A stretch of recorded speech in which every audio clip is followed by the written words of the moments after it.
Sono entrati nel cuore della notte in silenzio mentre i proprietari erano ancora dentro casa, attimi di puro terrore in via Magenta nella zona ovest di Mogliano Veneto, dove una banda composta da 2 o forse 3 malviventi ha preso di mira la villetta della famiglia Bovolato dove vivono i 2 anziani coniugi. Voi eravate in casa allora? Certo, certo, E non avete sentito niente? nulla.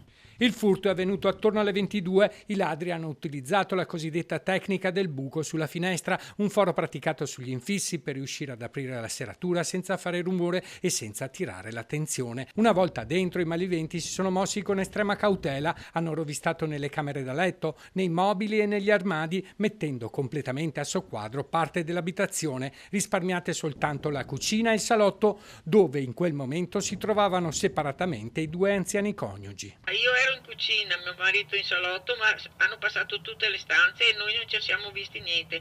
Per fortuna che mi sono trattenuta ad andare a letto quella mezz'ora che loro sono passati, ma non ho sentito nulla. Hanno passato tutte le 10 stanze. Madonna mega protetto, perché veramente avrei avuto un shock che adesso salire all'ospedale è il neuro. Perché guarda, sono tutto tremante, mi dispiace, mi sono scappata. Mi dispiace tanto signora, mi dispiace tanto per quello che le è accaduto. Quanti anni avete voi? È passata l'ottantina.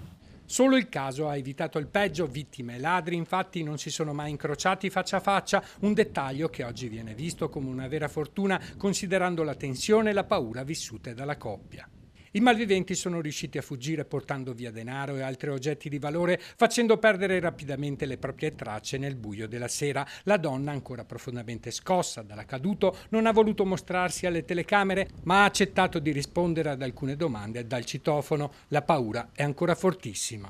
Non sono in grado di parlare, sono tutta scombussolata. Avete subito uno shock. Per forza.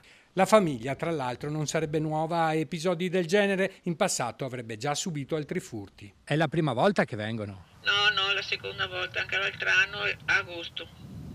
Non se ne può più ormai. Ah sì, e poi potevo anche aspettarmela, ma sono sempre ottimista perché un mese fa hanno tagliato la rete di recinzione nella parte dietro del campo. Immediata la denuncia ai carabinieri, gli investigatori stanno ora cercando elementi utili per risalire ai responsabili.